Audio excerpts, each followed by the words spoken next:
기도하겠습니다. 주님, 둘째 날 저녁 예배를 우리에게 허락해 주시니 너무너무 감사합니다. 주님, 오늘도 우리의 심령 속에 찾아와 주셔서 주의 영광을 우리에게 보여주시옵소서. 주님의 한량없는 은혜를 우리의 심령 속에 쏟아부어 주시옵소서. 하나님, 우리 멋진 찬양을 한 우리 경남북지구 그리고 우리 동북부지구의 찬양을 주님께서 기뻐 받아주시고, 또 홀로 하나님을 온전히 찬양한 우리 실력이의 찬양을 주님께서 기뻐 받아주심으로 저들의 찬양의 입술 위에 좋은 것들로 갚아주시고 저들의 삶을 은혜로 충만하게 이끌어 주시옵소서. 주님, 많은 물질을 주님 또 드렸습니다. 하나님, 이 물질이 쓰여지는 곳곳마다 예수 향기 날리게 하여 주시고 주의 영광이 비칠 수 있도록 주님께서 도와주시옵소서. 감사하오며 예수님 이름으로 기도하옵나이다. 아멘. 성경에는 이스라엘 백성들이 많은 환난을 겪고 고난을 겪고 위기를 겪습니다. 우리가 오늘 나눌 이 출애굽기 32장 또 33장에 나오는 이 장면은 어쩌면 이스라엘 백성들에게 있어서 최대 위기였습니다. 한 번도 하나님이 내가 너희들을 버리겠다라고 말씀하신 적은 없는데, 이 출애굽기 32장 33장에 걸쳐서 하나님은 내가 너희들을 버리겠다, 내가 너희들을 진멸하겠다라고 언약 자손에게, 하나님께서 내가 영원히 너희들을 인도해내겠다라고 말씀해 주셨음에도 불구하고 하나님이 내가 너희들을 버리겠다까지 말씀하신 것입니다. 왜 이런 일이 일어났는가? 모세가 40일간 시내산에 올라가서 하나님의 말씀을 받게 되었습니다. 거기에서 율법을 받게 되고 또 그 중에 10계명을 받게 됩니다. 그런데 32장 1절 말씀을 보면 백성이 모세가 더디 내려옴을 보고 40일 동안 기다려도 모세가 내려오지 않는 것을 보고 우리가 그 하나님을 한번 만들자라고 이렇게 말을 했던 것입니다. 그래서 금송아지를 만들게 됩니다.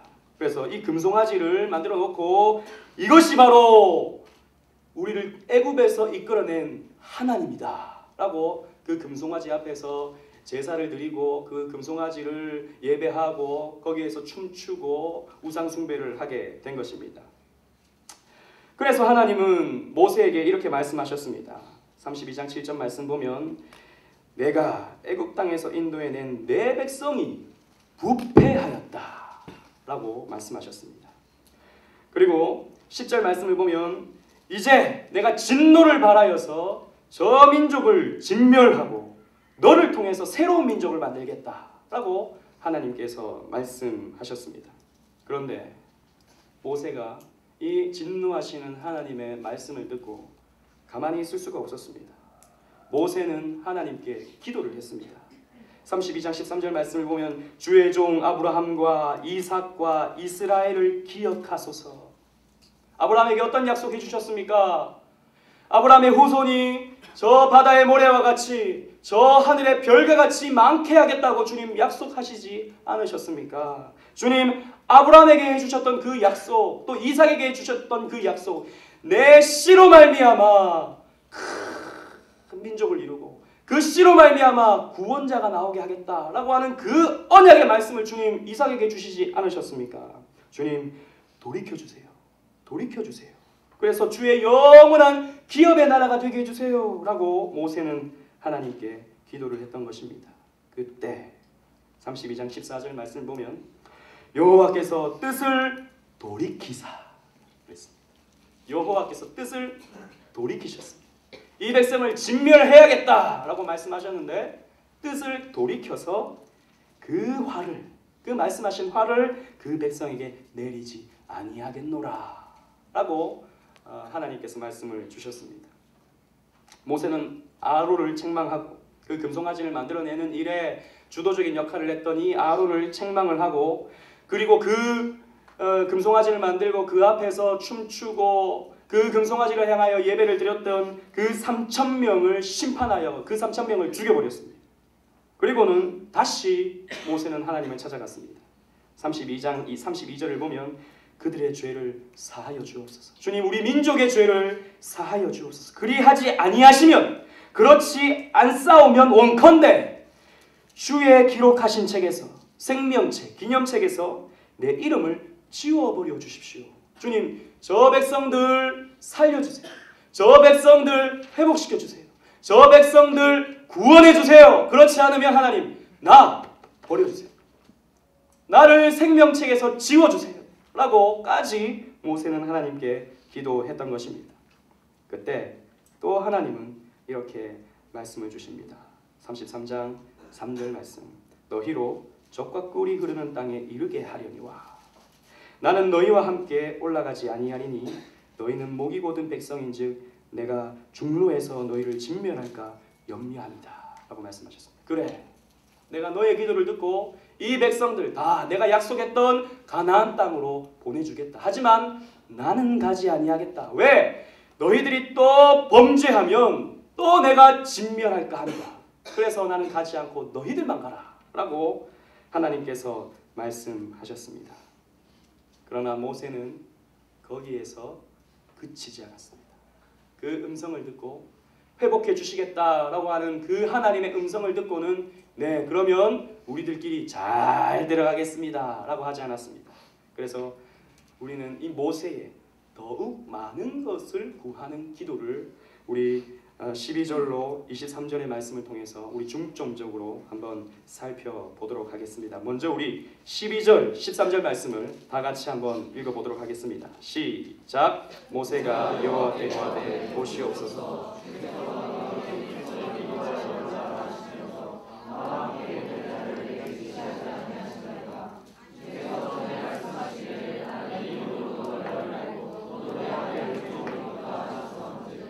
내가 참으로 주의 목전에 은총을 입었사오며 원컨대 주의 길을 내게 보이사 내게 주를 알리시고 나로 주의 목전에 은총을 입게 하시며 이 족속을 주의 백성으로 여기소서.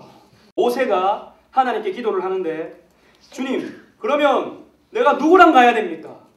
주님께서 안 가시면 내가 누구랑 가야 됩니까? 나와 함께 보낼 자를 내게 지시하지 않으셨지 않습니까?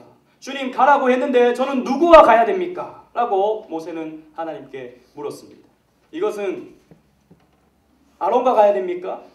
아니면 여호수아랑 가야 됩니까?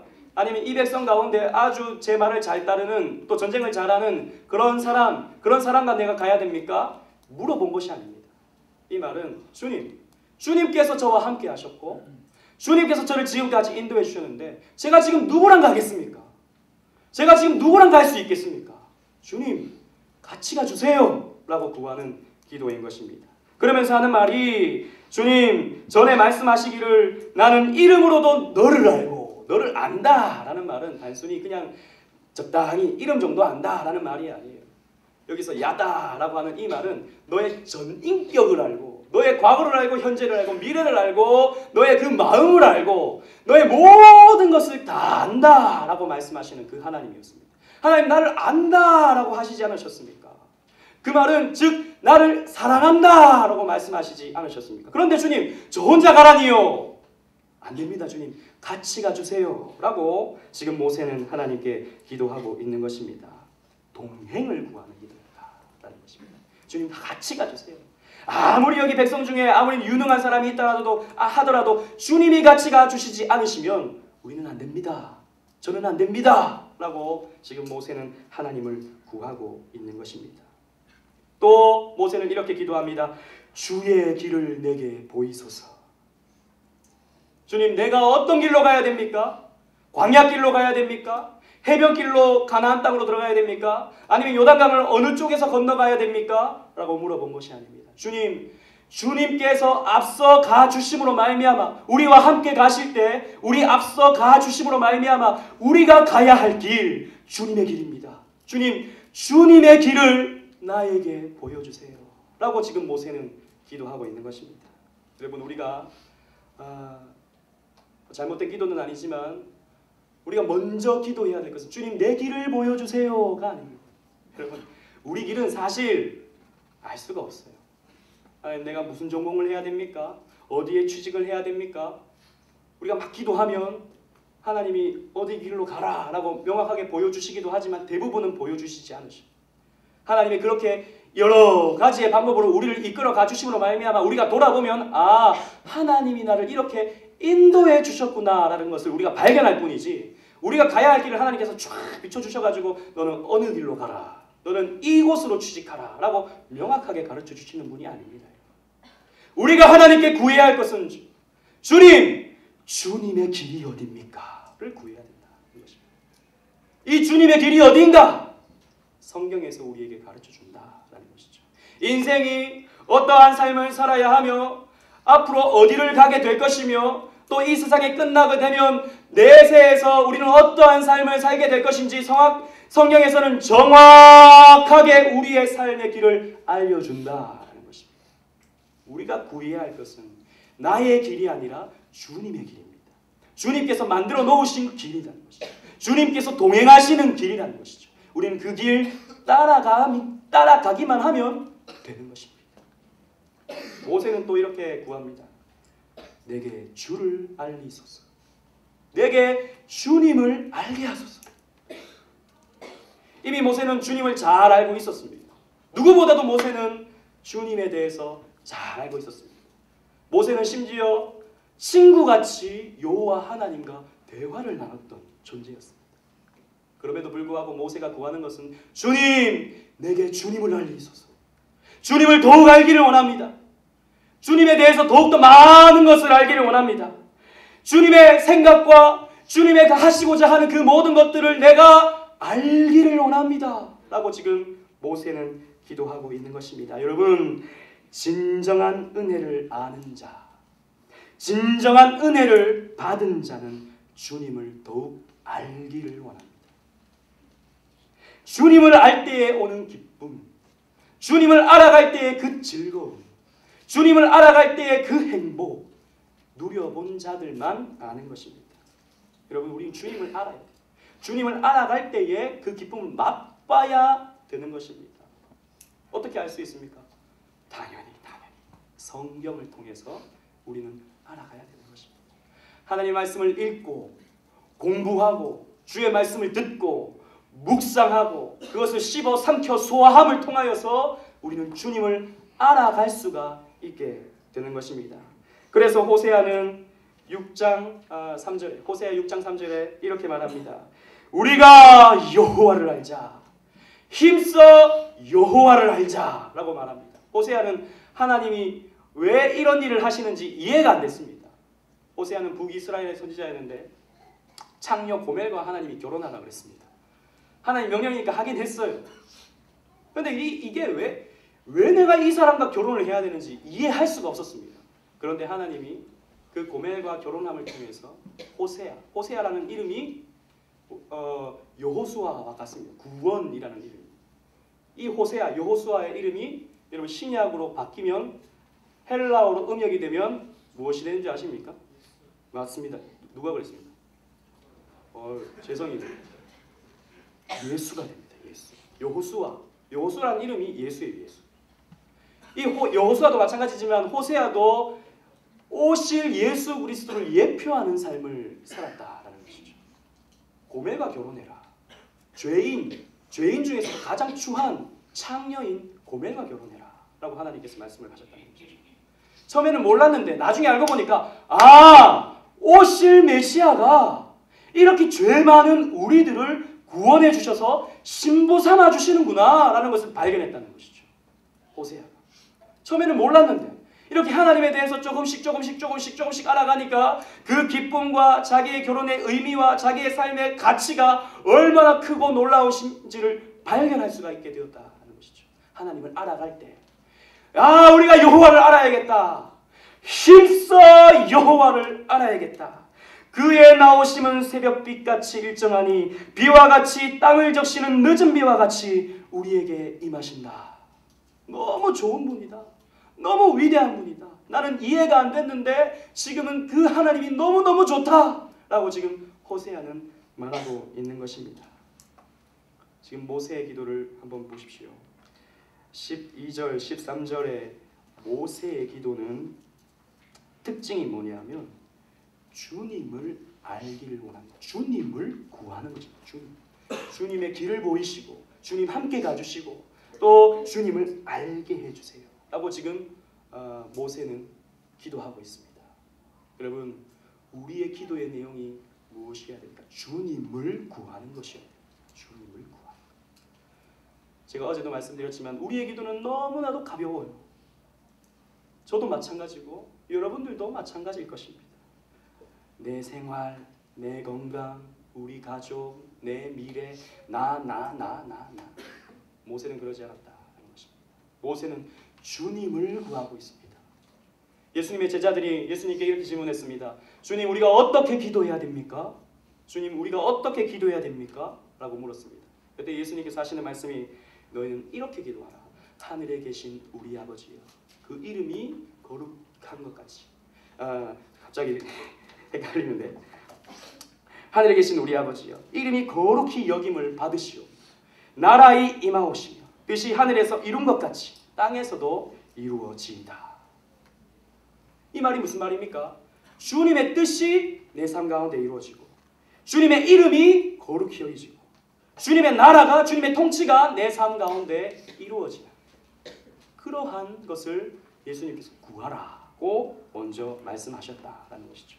우리의 기도의 내용의 첫 번째가 바로 주님을 구하는 것이 되어야 된다는 것입니다. 주님의 뜻을 구하는 것, 주님을 바라는 것, 주님을 알기를 원하는 것, 주님의 동행을 구하는 것이 바로 우리의 기도의 내용이 되어야 된다라는 것입니다. 그때 하나님이 이렇게 응답하십니다. 33장 14절, 출애굽기 34장 14절에 여호와께서 가라사대 내가 친히 가리라. 멋진 우리 주님 아니십니까? 모세가 다 같이 가달라고 기도하니까 내가 친히 가리라. 내가 너로 편케하리라. 우리 주님의 응답이었습니다. 그런데 모세는 거기에서 또 만족하지 않습니다. 15절 16절을 우리 다 같이 한번 읽어보도록 하겠습니다. 15절 16절 시작. 모세가 여호와께 구하되 주께서 친히 가지 아니하시려거든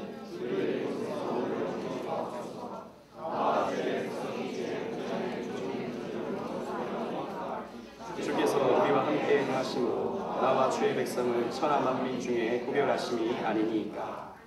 모세가 지금 이렇게 기도하면서 또 한 가지 더 구하는 것은 여호와께 구하되 주께서 친히 가지 아니하시려거든 우리를 이곳에 올려보내지 마옵소서. 그리고 주님께서 같이 가시겠다고 말씀을 하셨는데 그 은총 입은 줄을 무엇으로 알 수 있겠습니까? 주님, 확신을 주세요. 확실히 약속을 주세요. 라고 지금 모세는 기도하고 있습니다. 임마누엘 은총에 대한, 함께 하심에 대한 확신을 지금 모세는 구하고 있는 것입니다. 만약에 주님 조금이라도 안 갈 여지가 있다면, 조금이라도 안 가실 가능성이 있다면 주님, 우리를 아예 올려보내지 말아주세요. 확실하게 해주세요. 주님, 확실하게 도장 딱 찍어주세요. 라고 지금 모세는 주님께 구하고 있는 것입니다. 또 모세가 구하기를, 하나님, 우리는 천하 만민 중에서 구별하시지 않으셨습니까? 라고 구하고 있습니다. 기도하고 있습니다. 주님, 우리는 구별된 백성 아닙니까? 주님, 우리는 저 버려진 이방 민족과는 다르지 않습니까? 주님, 우리는 하나님께서 택하시고 구원해내신 하나님의 백성이 아닙니까? 우리는 좀 다르지 않습니까? 그렇다면 주님, 좀 우리를 다르게 해주세요. 좀 주님 특별한 대우를 좀 해주세요. 라고 구하고 있는 것입니다. 여러분, 우리는 구별된 백성이다 라는 것이죠. 구별된 백성. 우리는 세상과 구별된 존재들입니다. 그리고 다른 종교와 구별된 신앙을 가지고 있는 사람들입니다. 여러분, 그래서 우리는 달라야 됩니다. 우리는 구별된 존재이기 때문에 달라야 된다. 하나님은 이렇게 말씀하셨습니다. 내가 거룩하니 너희도 거룩하라고 말씀하셨습니다. 이 거룩이라는 말이 히브리어로 카도시라는 말인데, 이 말은 구별되다라는 말입니다. 하나님은 구별되셨다라는 것이죠.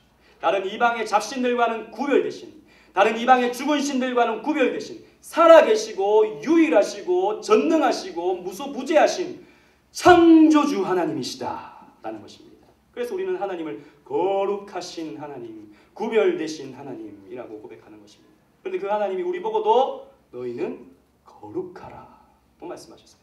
우리는 세상과 달라야 된다라는 것이죠. 세상 사람들 좋아하는 거 똑같이 좋아하고, 세상 사람들 추구하는 거 똑같이 추구하고, 세상 사람들 즐기는 거 똑같이 즐겨서는 안 된다라는 것입니다. 우리의 즐김은 달라야 되고, 우리의 추구는 달라야 되고, 우리의 생활 방식은 달라야 되는 것입니다. 거룩한 삶을 우리는 살아야 됩니다. 그런데 요즘에 많은 교회들이 이 구별됨의 특성을 버리고 있습니다. 왜? 세상과 너무 구별되면 세상에 매력을 줄 수 없다라고 생각한다는 것이죠. 그래서 조금 더 교회는 세상을 닮아가려고 애쓰는 것이 요즘 유행이 되어버렸습니다. 사람들이 콘서트를 좋아하고 사람들이 노래 부르는 걸 좋아하니까 예배도 이제는 사람들이 좋아하는 음악으로 채우기를 사람들이 좋아합니다. 그래서 다른 교회, 복음적인 교회라고 하는 그런 교회들도 청년 예배, 또 우리 대학생들 예배, 이런 예배를 이렇게 고리타분하게 딱딱하게 드리지 않고 처음부터 드럼을 치고 기타를 연주하고 멋진 세션을 동원하여서 찬양한다. 그런데 이렇게 찬양하는데 보면 세상에서 하는 샤우팅 똑같이 하고 세상에서 추는 춤 똑같이 추고 움직이고 춤추고 소리치고 이게 나쁘다는 거 아닙니다. 세상을 흉내내는 예배를 드리고 있다. 말이 예배지 콘서트와 같다 하는 것이죠. 교회가 자꾸 세상을 닮아갑니다. 그래서 세상이 하는 운동들, 세상이 하는 윤리와 도덕으로 포장하고 세상이 하는 문화센터, 세상이 하는 체육센터 이런 것들을 자꾸 교회가 만들어내기 시작합니다. 하는 게 나쁘다는 건 아닙니다. 그러나 자꾸 세상에게 어필하려고 교회가 세상 단체와 같이 비슷하게 가는 시대를 우리가 살아가고 있다는 것입니다. 여러분, 교회는 달라야 된다는 것입니다. 교회가 세상과 구별되지 않을 때 그 교회는 존재 목적을, 존재 이유를 상실해버리고 마는 것입니다. 우리는 세상과는 자꾸 멀어진다 하더라도, 어떻게 보면 고리타분하다 할지라도, 어떻게 보면 독선적인 모습이라 할지라도 진리의 길이 여기 있다면 우리는 그 길을 가는 것입니다. 그래서 그 길을 걸어가게 되면 하나님께서 그 모든 것들을 채우시고 인도해 주실 것이라는 믿음을 가지고 우리는 가야 되는 겁니다. 세상과 구별되어야 된다. 거룩한 모습을 우리는 끝까지 유지하고 파수해야 된다는 것입니다. 모세는 그걸 기도하고 있다는 것입니다. 그리고 모세의 기도의 가장 특징 중에 하나는 하나님의 명성과 영광을 염려하고 있다는 것입니다. 교회는 하나님의 것, 좋든 싫든 세상은 우리를 보고 하나님과 주 예수 그리스도와 기독교 신앙 전체를 판단하는 것이 현실입니다. 우리는 교회의 대표입니다. 우리가 세상에 나가서는 우리의 삶에 그리스도의 이름이 걸려있다는 것입니다. 우리를 통해서 세상은 예수를 본다는 것입니다. 그런데 우리의 삶에서 추함이 나오고 우리의 삶에서 거짓이 나오고 우리의 삶에서 여러 가지의 세상보다 못한 그런 문제가 여기저기서 터져 나오게 된다면 우리 때문에 하나님의 영광이 훼손되는 것입니다. 하나님의 명성과 하나님의 영광이 가리워지게 되는 것입니다. 지금 모세가 기도하는데 뭐라고 기도합니까? 주님 우리가 거룩한 백성인데, 주님께서 구별해 주신 백성인데, 주님께서 택해 주신 백성인데, 우리가 하나님 여기에서 진멸하게 된다면 이방 민족이 하나님에 대해서 어떻게 말하겠습니까? 하나님은 능력이 없어서 저들을 인도하다가 포기했다라고 말하지 않겠습니까? 주님, 그럴 수 없습니다. 주님, 주님의 영광이 훼손되는 것 바라지 않습니다. 주님, 주님의 명성이 훼손되는 것 저는 바라지 않습니다. 주님, 그렇기 때문에 우리를 끝까지 책임져 주시고 구원해 주세요 라고 모세는 기도하고 있는 것입니다. 여러분, 우리가 염려하는 것이 뭡니까? 제가 어제도 나눴지만 우리 한국교회가, 또 우리 교단이, 또 우리의 교회들이 염려하는 것이 숫자와 통계로 끝나서는 안 된다라는 것입니다. 사람들은 교회가 텅 비었다고 말하면서 다시 사람들을 모을 방법과 수단들에 대해서 논의합니다. 예, 필요합니다. 그러나 우리가 줄어감을 통해서, 우리가 여러 가지 상처를 입음을 통해서 우리가 여러 가지 문제가 발생함을 통해서 혹시나 하나님께서 그 영광이 가려지는 것은 아닌가? 우리 때문에 하나님의 명성이 훼손되는 것은 아닌가? 그것을 우리가 먼저 고민하고 그것을 우리가 먼저 걱정하고 그것에 대한 염려를 우리는 가져야 된다라는 것입니다. 모세의 기도의 내용을 보면 그 하나님의 영광과 그 하나님의 명성에 대한 훼손을 염려하고 있다라고 우리는 볼 수 있는 것입니다.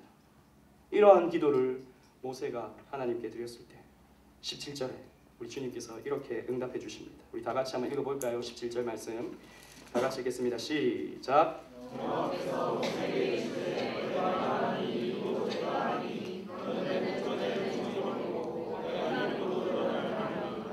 아멘. 우리 주님께서 말씀하시기를 내가 이 일도 해주겠다. 내가 구했느냐? 내가 이 일도 하겠다 라고 말씀해 주셨습니다. 그리고 너는 내 목전에 은총을 입었고 내가 이름으로도 너를 알미라. 우리 하나님께서 예전에 약속해 주셨던 것, 말씀해 주셨던 것 또다시 한번 확증을 해 주시는 겁니다. 모세가 그렇게 하나님께 기도했을 때, 이렇게 하나님의 영광에 대한 걱정으로 주님께 기도했을 때 우리 주님께서는 응답해 주시고 네가 구하는 것 내가 확증해 주겠다 라고 말씀해 주셨던 것입니다. 그리고 모세는 이렇게 또 기도합니다. 거기에서 또 끝나는 것이 아니라, 확증해 주셨는데 거기서 끝나는 것이 아니라 18절 보면 모세가 가로되 원컨대 주의 영광을 내게 보이소서라고 하고 있습니다.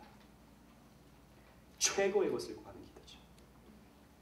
최고의 것을 구하는 기도. 모세는 이미 영광을 경험했습니다. 아까도 말씀드렸다시피 친구와 얘기함 같이 여호와를 대면하였던 사람이 바로 모세였습니다.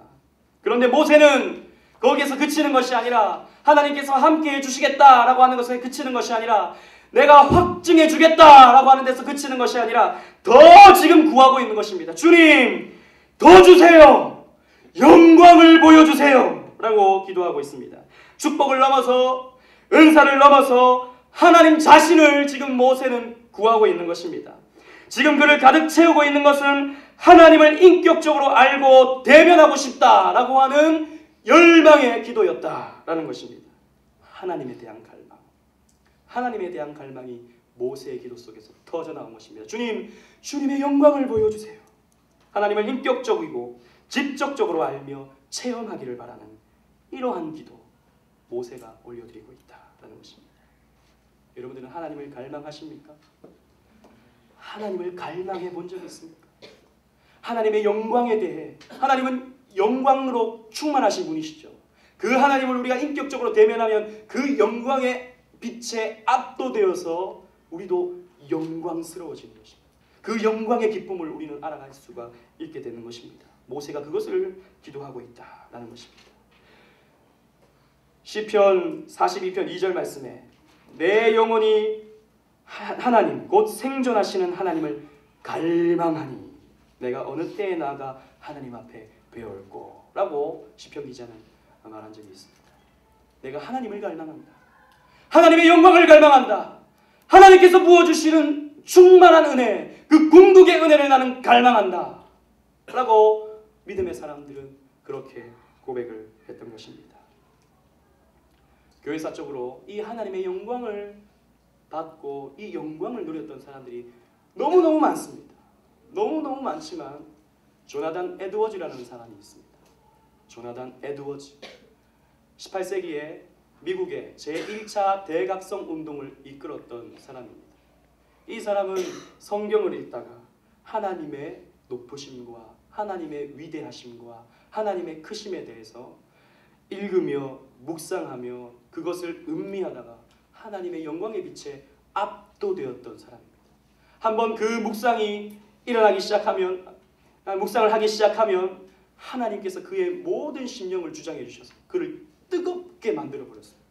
그것이 1시간이 지속되고 2시간이 지속되고 3시간이 지속되고 어쩔 때는 하루 종일 그 영광에 압도되어서 하루를 하나님께 영광을 올려드리면서 또 하나님께 감사하면서 울며 불며 하나님의 은혜에 압도되었던 사람이었습니다. 이러한 사람이 하나님의 말씀을 전했습니다. 그 사람은 설교를 할 때 설교 원고를 그대로 읽는 사람이었어요.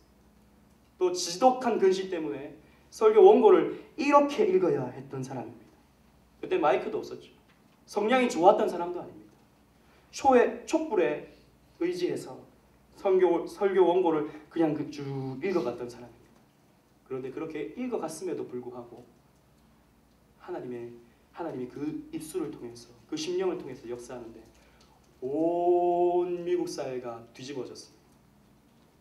특별히 진노하신 하나님 손에 붙들린 죄인들이라고 하는 위대한 설교를 조나단 에드워즈가 선포했을 때 많은 사람들은 내가 그런 하나님의 진노 앞에 놓여진 죄인이다 라고 하면서 그 예배당을 떼굴떼굴 구르면서 회개하는 일이 벌어졌습니다. 어떤 사람은 조나단 에드워즈가 설교하고 있는 그 강대상으로 올라와서 바지 주머니를 흔들면서 목사님 그러면 제가 지금 어떻게 해야 됩니까? 울며불며 회개하는 역사가 일어났던 것입니다.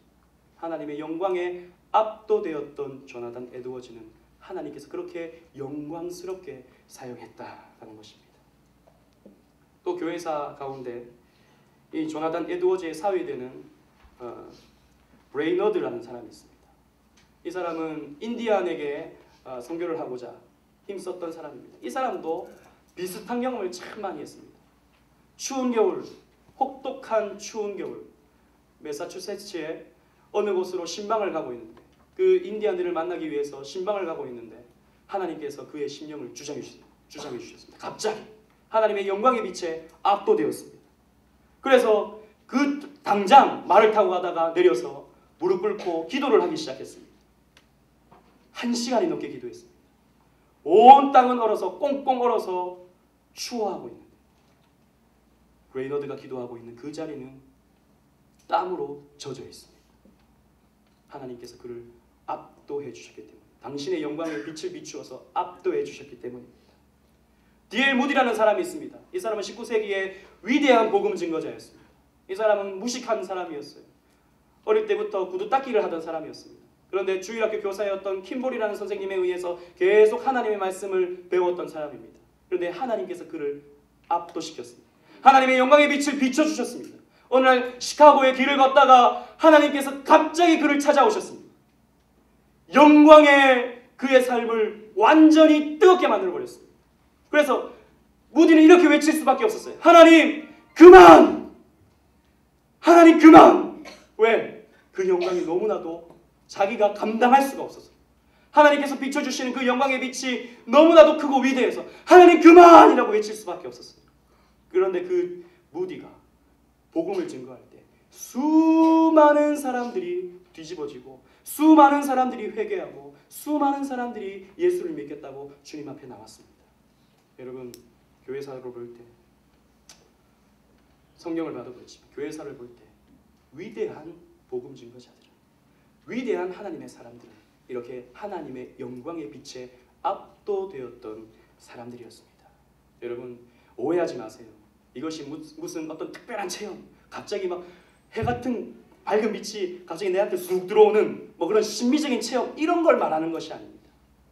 이 조나단 에드워즈, 데이비드 브레이너드, 그리고 D.L. 무디, 이 같은 사람들은 전부 다 성경 말씀을 묵상하는 가운데, 하나님을 알아가는 가운데, 하나님의 말씀을 곱씹고 소화시키는 가운데 이런 하나님의 영광을 느꼈던, 하나님의 영광을 체험했던 사람들이었습니다. 여러분들도 이러한 체험이 있어야 되지 않겠습니까? 저도 마찬가지고 여러분들도, 아니 우리 교단도, 모든 교회들이, 우리 교단의 모든 교회, 아니 한국교회 모든 교회들이 이러한 영광에 압도되는 체험이 있어야 되지 않겠습니까? 제가 전도사가 되고 사역을 시작하는데 저는 좀 교만해서 제가 설교를 잘하는 줄 알았습니다. 설교를 이렇게 하는데 이제 SFC 제가 섬겼던 교회 한 20명 정도 이렇게 있었죠. 제가 설교를 하면 좀 잘 들어줘야 되는데 예배를 그때 한 오후 2시인가요? 이렇게 예배를 드렸습니다. 졸고 있는 거예요. 찬양을 하는데 입을 안 벌리는 거예요, 중학생 애들이. 속에서 이런 게 막 올라오는 거예요. 네가 지금 찬양을 안 해. 네가 지금 찬양을 안 해? 하나님 찬양하라고 입술을 주셨는데 찬양을 안 해? 하나님이 네 입을 막으실지도 모른다. 이런 생각을 하면서 분노 가운데 예배를 드립니다. 어떤 날은 진짜 거짓말 안 하고 마이크를 집어 던지고 싶었을 때도 있었어요. 마이크를 이렇게 있잖아요. 그걸 집어 던져가지고 정신 차리라고. 그 가운데는 우리 김창기 위원장 동생도 있었어요. 졸고 있는 거예요. 졸고 있는 거예요. 물론 잘 듣는 친구들도 많이 있었습니다. 그런데 화가 나는 거예요. 그런데 어느 날 책을 읽는데 어느 목사님이 어느 교회에 부임을 해서 설교를 하는데 이 도무지 안 듣더라는 것이죠. 도무지 안 듣더라는 것이죠. 그래서 기도원에 올라가서 한 2달 동안에 기도를 빡세게 하고 왔다는 것이죠. 또 하나님께서 은혜를 주셨겠죠. 여러 가지 은혜를 주셨겠죠. 불을 받았다. 소위 불을 받았다. 이렇게 얘기를 했습니다. 그래서 내려왔는데 설교를 하는데 하나님이라고 다 했다는 거죠. 하나님 했는데 어떤 자매들이 막 눈물을 뚝뚝 흘리더라는 거죠. 예수님. 근데 갑자기 사람들의 표정이 막 다르더라는 것이죠. 저는 순진한 마음에 나도 한번 이런 은혜를 받아야겠다 생각하고 신학교를 다닐 때였는데 그 신학교를 왔다 갔다 해야 돼서 기도원 올라갈 수 있는 시간이 없는 거예요. 그래서 주일날 저녁 예배 딱 마치면 산으로 올라갔습니다. 대구에 있는 주암산 기도원이라고 산에 올라가서 정말 목청껏 기도했어요. 밤새도록. 근데 기도하다 보니까 진짜 밤새도록 기도했는데 몇 시간 기도 안 한 것 같은데 밤새도록 기도하게 된 거예요. 그리고 막 극단적인 그런 바람을 위해서 산 꼭대기로 올라가가지고 거기서 막 기도했습니다. 추운 겨울날 파카 하나 입고 뜨거운 물 그 보온통에 하나 담고 산에 올라가서 그렇게 기도했습니다. 다음날 내려와서 한 주간 신학교에서 보내고 다음 주일이 됐습니다. 하나님 했어요. 어떤 일이 벌어졌을까요? 아무 일도 벌어지지 않았어요. 그 다음 주도 올라갔습니다. 또 했습니다. 아무 일도 벌어지지 않아요. 여러분, 제가 말씀드리고 싶은 것은 어떤 특별한 체험, 어떤 특별한 걸 우리가 바라서는 안 됩니다. 물론 그 바라는 것 자체는 나쁜 것이 아니에요. 하나님께서 부어주시는 하나님의 영광의 빛을 바라는 것 자체는 너무너무 좋은 것입니다. 그러나 어떤 기적과 같은 어떤 갑자기 팍 바뀌는 이런 것들은 사실 거짓일 가능성이 훨씬 더 많습니다. 여러분들이 구해야 될 것은 하나님의 영광, 말씀을 통해서 찾아오는 하나님의 영광, 하나님을 알아감을 통해서 느껴지고 체험되는 그 기쁨과 그 행복과 그 즐거움, 여러분들이 느껴가야 된다는 것입니다. 모세는 주여 내게 이 영광을 보여주세요 라고 기도했습니다. 주님 우리 이스라엘에게 이러한 영광을 비춰주세요 라고 기도했습니다. 하나님, 주님께서 동행해 주시는 것 이것만도 부족합니다. 주님께서 확증해 주시는 것 이것만도 부족합니다. 주님 궁극을 주세요. 주님 자신을 주세요. 주님을 인격적으로 만날 수 있는 기쁨을 주세요. 주의 영광을 비춰주세요. 모세는 기도했습니다. 그때 하나님께서 또 응답을 주십니다. 19절 말씀 다 같이 읽겠습니다. 시작. 여호와께서 가라사대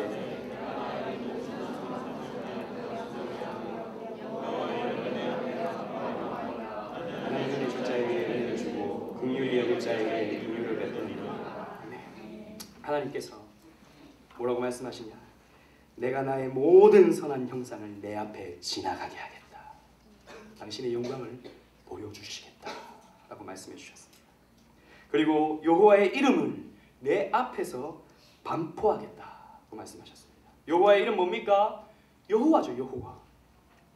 여호와라는 말은 스스로 있는 분이라는 뜻입니다. 스스로 있는 분. I am who I am. 자존자라는 말입니다. 그런데 이 여호와라는 이름을 하나님께서 사용하실 때, 그 당신의 이름을 계시해 주실 때 거기에는 항상 따라오는 내용이 있는데 그것은 바로 하나님께서 함께 해주시겠다라고 하는 의미를 가지고 있습니다. 즉 여호와, 나는 여호와다라고 할 때 나는 너희와 함께 존재하는, 나는 스스로 존재하지만 너희와 함께 있는 존재다라는 것을 하나님께서 가르쳐 주셨습니다. 함께 하겠다라고 약속해 주신 것이죠. 그런데 하나님께서 이렇게 말씀하십니다. 나는 은혜 줄 자에게 은혜를 주고 긍휼히 여길 자에게 긍휼을 베푼다 라고 말씀하셨습니다. 무슨 말이냐면 나는 주권의 하나님이다 라는 말이죠. 나는 은혜 줄 자에게 은혜 주고 또 긍휼을 베풀 자에게 긍휼을 베푼다. 나는 내 주권대로 모든 것을 진행해 나간다. 라고 하나님께서 말씀하셨습니다. 그리고 계속해서 말씀하시기를 20절부터 23절을 다 같이 읽어보겠습니다. 시작. 또 가라사대 내가 내 얼굴을 보지 못하리니 나를 보고 살 자가 없습니다. 너는 그 반석 위에 섰으라. 내 영광이 지날 때에 내가 너를 반석 틈에 두고 지나가도록 내 손으로 너를 덮었다가 손을 거두리니 내가 내 등을 볼 것이요 얼굴은 보지 못하리라. 고 말씀하셨습니다. 주권적으로 역사하겠다고 말씀하시고는 나를 보고 살 자가 없다. 내 영광을 다 보고는 살 자가 없다. 그래서 내가 지나갈 때는 내 손으로 가리웠다가 등만 보여주겠다라고 말씀하셨습니다. 즉 네가 바라는 대로 내가 보여주기는 하는데 그러나 내 주권대로 내가 어느 정도만 너에게 보여주겠다. 네가 살 만큼만 보여주겠다라고 하나님께서 말씀해 주신 것입니다. 하나님의 영광은 죄인된 우리가 다 볼 수가 없습니다. 죄인된 우리가 다 보게 되면 우리는 죽을 수밖에 없어요. 우리 죄로 말미암아서. 그래서 하나님은 가리웠다가 내 등만 보여주겠다라고 은혜로서 하나님께서 응답해 주신 것입니다. 마틴 로이드 존스 목사님은 이 본문의 내용을 설교하시면서 이 모세의 기도의 특징이 있다 그랬습니다. 모세의 기도의 특징. 말하기를 모세의 이 기도에는 담대함과 확신이 있다 그랬습니다. 모세의 기도에는 주저함이 없다. 조용한 확신만 있을 뿐이다. 거룩한 담대함이다. 이것이 응답받는 기도의 큰 특징이다 라고 얘기했습니다. 모세의 기도에는 주저함이 없었어요. 하나님 더! 하나님 더! 하나님 더! 응답해 주실 줄로 믿고 하나님께 적극적으로 담대함으로 구했다라는 것입니다. 하나님 이거 주시려고 하면 주시고 안 주셔도 됩니다. 이거 아니고 하나님 꼭 주세요. 하나님 꼭 살려주세요. 하나님 우리에게 은혜를 베풀어 주세요. 라고 담대하게 확신 가운데 외쳤다라는 것이죠. 그럴 때 하나님께서 응답을 주셨다라는 것입니다. 또 특징에 대해서 말씀하시기를 기도의 이치를 따지며 논쟁하는 요소가 있다 그랬습니다. 보시옵소서 주님. 우리 백성이 어떤 백성입니까? 주님께서 전에 말씀하실 때 우리를 가나안 땅으로 인도해 주겠다고 약속해 주시지 않으셨습니까? 하나님 아브라함에게 약속해 주셨고 이삭에게 약속해 주신 것 있지 않습니까? 그 언약하신 것을 보이면서 주님 이렇게 말씀하시지 않으셨습니까? 논쟁하면서 이치를 따지면서 하나님께 기도를 했다라는 것입니다. 하나님과 논쟁을 벌이고 있다라는 것이죠. 이것은 뭐 건방지게 하나님 이거 맞는 거 아닙니까? 이거 맞는 거 아닙니까? 이게 아니고 하나님의 언약에 따라서 하나님의 언약을 인용하면서 하나님께 기도를 했다라는 것입니다. 제가 딸아이가 있는데 올해로 5살짜리가 되는 딸입니다. 저 뒤에 있는 아이인데 밤마다 저한테 요청하는 거 있습니다. 뭐냐면 책 읽어주세요. 책 읽어주세요. 그 책 읽어주면 집중도 안 해요. 좀 읽다가 그냥 딴짓하고 뭐. 근데 또 그래서 덮어버리면 읽어달라고 그런다. 그런데 하루 종일 뭐 여기저기 뭐 이렇게 하다가 또 말씀 준비하다가 누우면 너무 피곤하거든요. 읽어주는 게 이게 보통 일이 아니거든요. 그래서 제가 가끔씩 이렇게 얘기합니다. 내일 2권 읽어줄게. 내일 2권. 그 다음날 되면 기가 막히게 그 약속을 기억하고 있어요. 아빠 어제 2권 읽어준다 그랬는데 2권 읽어주세요. 그런다. 제가 그 2권 읽어달라 그러면 이 나쁜 애 이러면서 화가 나고 막 분노가 치밀고 오늘은 왜 2권이야 이렇게 말하겠습니까? 절대 아니죠. 이쁘죠. 귀엽죠. 뭐 제 자식이기도 하지만 왜 그러냐 하면 아빠의 말을 기억하고 있다라는 말이죠. 아빠의 말을 한 귀로 듣고 한 귀로 흘려버리는 것이 아니라 기억해놨다가 아빠 약속했잖아. 2번 읽어준다고 약속했잖아. 이렇게 말한다는 것이죠. 그러면 또 저는 또 어떻게 또 덮어가지고 또 오늘은 한 번만 하고 내일 3번 이렇게 넘기기도 하지만 아무튼 그 말이 너무 귀엽고 그 말이 너무 사랑스럽고 그 기억함 자체가 너무나도 기특한 거예요. 마찬가지입니다, 여러분. 우리가 하나님의 언약에 비추어서 하나님께 기도를 드릴 때 하나님께서 이렇게 우리에게 약속해 주시지 않으셨습니까? 라고 하나님께 기도를 할 때 하나님은 네가 그 언약을 기억하고 있구나. 네가 내가 했던 그 약속을 기억하고 있구나. 기특하다 내 자녀야 라고 말씀해 주시면서 내가 이것도 해주겠다. 내가 저것도 해주겠다 라고 우리 주님께서 말씀을 해 주신다라는 것입니다. 토마스 굿윈이라는 청교도는 이렇게 말했습니다. 그에게 청원하라. 그에게 청원하라 말했습니다. 이렇게 설교한 적이 있습니다. 이 토마스 굿윈이라는 사람은 하나님을 가만히 내버려 두지 마라. 이를테면 그가 친히 하신 약속을 주장하면서 졸으라. 설교 가운데 이런 설교가 있습니다. 하나님을 졸라라. 하나님이 해주신 약속을 가지고 하나님께 청원해라. 하나님이 이렇게 해주시겠다고 약속해 주시지 않으셨습니까? 하나님이 이렇게 살면, 하나님 말씀대로 살면, 하나님의 명령대로 살아가면 하나님께서 축복해 주시고 하나님께서 인도해 주시고 하나님께서 동행해 주시겠다고 약속해 주시지 않으셨습니까? 하나님께 청원해라 라고 우리 위대한 신앙의 선배들은 설교를 했던 것입니다. 여러분, 이러한 기도가 우리에게 있어야 된다. 그냥 막연하게 하나님 이거 해주세요, 저거 해주세요, 이게 아니라 하나님 이렇게 말씀해 주시지 않으셨습니까? 라고 우리는 기도를 해야 된다. 그리고 세 번째 특징은 정연함과 솔직함을 가지고 있다 그랬습니다. 명확하게 구했다는 것이죠. 그냥 대충 얼버무려서 우리 앞길 인도해 주세요, 하나님 잘 되게 해주세요, 우리 그냥 살려주세요, 이게 아니고 하나님 우리와 같이 가주세요. 그래 내가 같이 가주겠다. 하나님 확증해 주세요. 그래 내가 이것도 응답해 주겠다. 이것도 그렇게 해주겠다 라고 했을 때 하나님 영광을 보여주세요. 명확하게 정연하게 구했다라는 것입니다. 모호하게 하지 않았다라는 것입니다. 막연하게 하지 않았다라는 것입니다. 축복해달라고 그저 축복해달라고 말하지 않았다라는 것입니다. 분명하게 구했다라는 것입니다. 우리의 기도가 이러한 모세의 기도가 되어야 되지 않겠습니까? 우리는 여기에서 한 가지 생각해 봐야 될 것은 한 가지 의문점에 대해서 생각해 봐야 됩니다. 하나님은 과연 뜻을 바꾸시는 하나님이신가? 오늘 말씀을 보면 하나님이 버리겠다 그랬는데 모세의 기도를 듣고 내가 버리지 않겠다. 너희들만 가게 하겠다. 하나님 그러면 또 바꿔서 같이 가주세요 그랬더니 하나님 뜻을 바꿔서 그럼 내가 같이 가주겠다. 확증해 주세요. 확증해 주겠다. 다 응답해 주셔. 하나님이 갑자기 뜻을 이렇게 바꾸시고 저렇게 바꾸시고 했다라는 것입니다. 여러분 여기에서 우리가 알고 우리가 지식적으로 알고 있는 하나님에 대해서 조금 충돌이 발생합니다. 하나님은 영원하신 하나님이시기에 뜻을 변개치도 아니하시고 변하시지도 아니하시고 언약을 파기하지도 아니하시는 영원하신 하나님, 신실하신 하나님이라고 우리는 알고 있다는 것입니다. 그런데 우리가 오늘 본문을 보면 마치 하나님은 변덕이 심한 것 같이 보인다라는 것이죠. 실제로 알미니안주의자들은 이러한 본문을 근거로 해서 하나님은 이렇게 뜻이 바뀐다라고 주장하기도 합니다. 그러나 생각해 보십시오. 이렇게 우리의 연약함에 따라서 하나님의 구원이 우리에게 왔다 갔다 한다면 우리는 얼마나 불안하겠습니까? 우리가 잘하면 하나님이 구원해 줄게, 좀 못하면 내가 너를 버릴 거야. 우리는 얼마나 불안하겠습니까?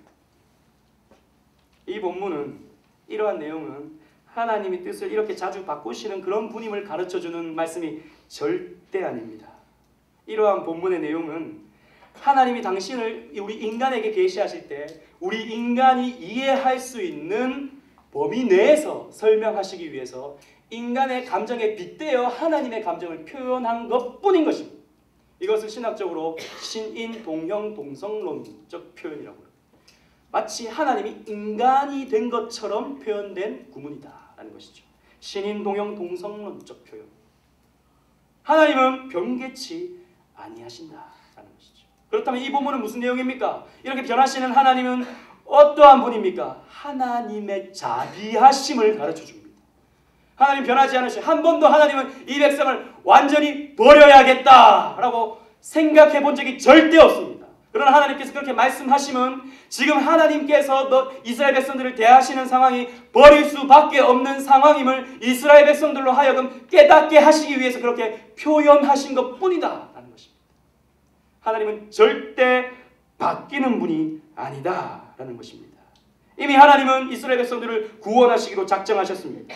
전능하신 하나님은 그들의 연약을 아시고 부족함도 아시고 앞으로 지을 죄까지도 다 아셨지만 하나님은 구원해 내실 것입니다. 그리고 내셨던 것입니다.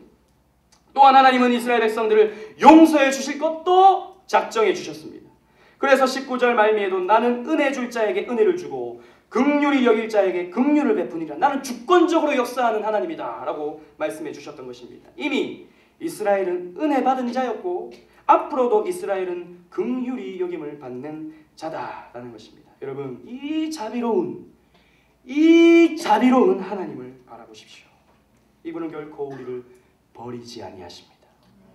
한번 택자는, 한번 구원 주시기로 작정된 저와 여러분들은 결코 어떤 일이 있어도, 때로는 여러분들이 죄를 짓는다 할지라도, 때로는 여러분들이 연약한 모습을 보여준다 할지라도 하나님은 여러분들을 결코 포기하시는 하나님이 아니다라는 것입니다.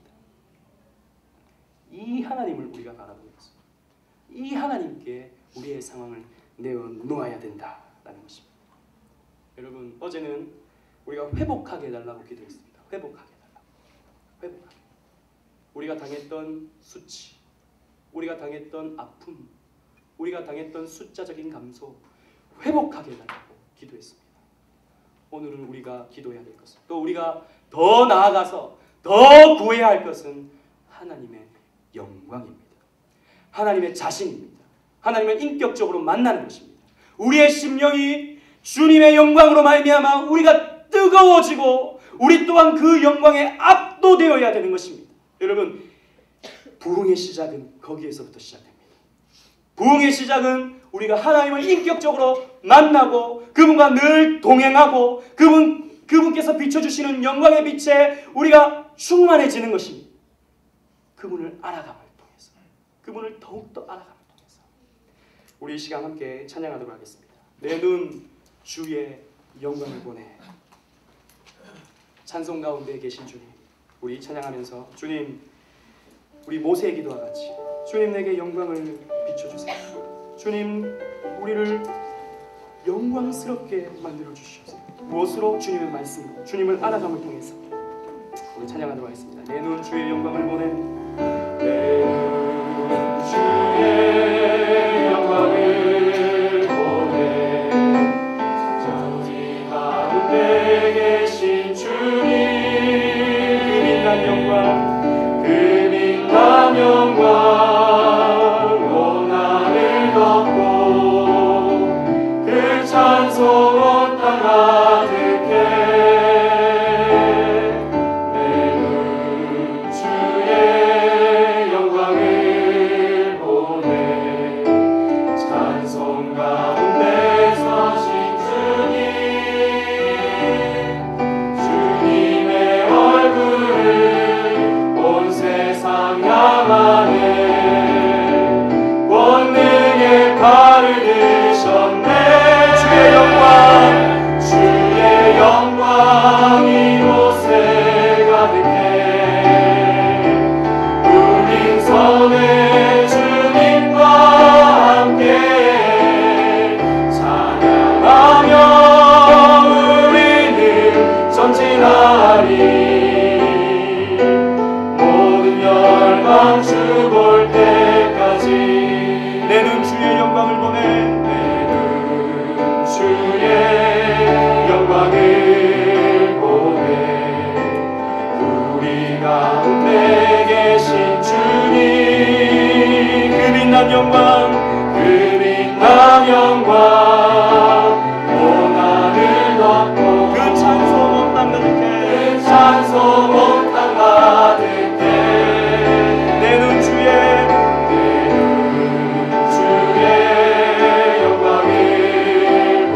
찬송 가운데 서신 주님,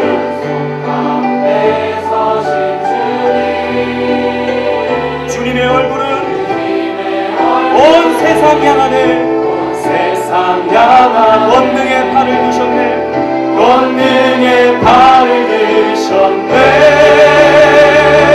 주의 영광 이곳에 가득해. 우링선의 주님과 함께 찬양하며 우리는 전진하리.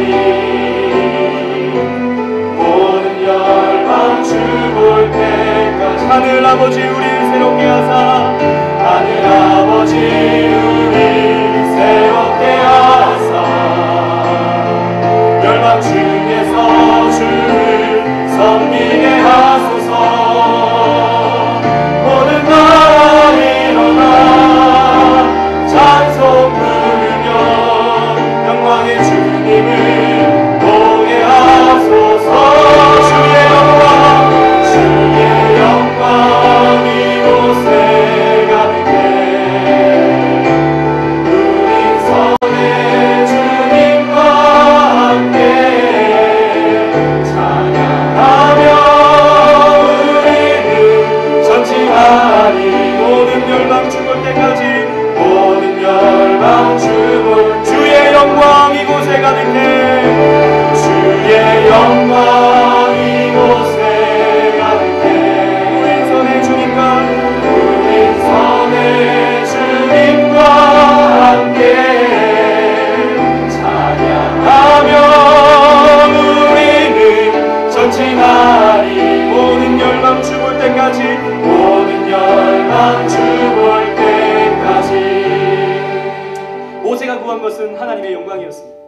모세가 구한 것은 그 하나님의 위대하심과 그 하나님의 크심과 그 하나님의 자비하심과 그 하나님의 긍휼하심과 그 하나님 그 인격을 알기를 원했고 느끼기를 원했고 체험하길 바랬습니다. 단순히 이스라엘 백성들과 함께 하겠다, 그 언약을 주님께서 신실하게 성취하겠다, 이것에 그치지 아니하고 모세는 구하기를 주님 주의 영광을 내게 보이소서 라고 기도했다는 것입니다. 우리가 기도해야 될 것은, 우리가 한 단계 더 나아가서 더 많은 것을 놓고 기도해야 될 것은 바로 우리가 주님의 영광을 보는 것입니다. 우리는 주님의 영광을 봐야 되는데 왜 우리는 주님의 말씀 앞에서 주님 앞에 나아가는 데 있어서 왜 이렇게 무딥니까? 왜 이렇게 아무런 감정이 들지 않습니까? 우리의 심령은 왜 이렇게 차디찹니까? 여러분, 이 시간 우리 기도할 때 주님, 주님의 영광을 내게 비춰주세요. 주님의 영광을 내게 비춰주세요. 주님의 큰 은혜를 나에게 쏟아부어주세요. 주님을 인격적으로 날마다 만나기를 원합니다. 감정적인 만남이 아닌, 어떤 신비한 기적적인 이런 것이 아닌, 주님을 알아감으로, 주님의 말씀을 묵상함으로, 주님을 그 말씀으로 인격적으로 만남으로 주님 내 가슴에 주님의 영광의 빛을 비춰주시옵소서. 우리 이렇게 다시 한번 찬양하는 가운데 기도하도록 하겠습니다. 우리 찬양하면서, 우리 찬양 끝나면 함께 기도하도록 하겠습니다. 내 눈 주에, 우리 손을 들고 함께 찬양하겠습니다. 영광을 보내 우리 가운데 계신 주님, 그 빛난 영광 오늘을 덮고, 그 빛난 영광 오늘을 덮고, 그 찬송 온 땅 가득 주님의 영광을 보기를 원합니다. 내 주의 영광을, 찬송 가운데 서신 주님, 찬송 가운데 서신 주님, 주님의 얼굴은, 주님의 얼굴은 온 세상 향하네, 온 세상 향하네. 원능의 팔을 드셨네, 원능의 팔을 드셨네. 주의 영광 이곳에 가득해. 우린 선의 주님과 함께 찬양하며 우리는 전진하리. 모든 열방 주 볼 때까지. 여러분, 저를 따라해 주시기 바랍니다. 주여 내게 영광을 보여주옵소서. 주여 내게 영광을 보여주옵소서. 주여 내게 영광을 보게 하여 주옵소서. 주여 내게 영광을 보게 하여 주옵소서. 주여 영광을 보게 하여 주옵소서. 우리 다 같이 기도하겠습니다. 주님 우리에게 영광을 비춰주시옵소서.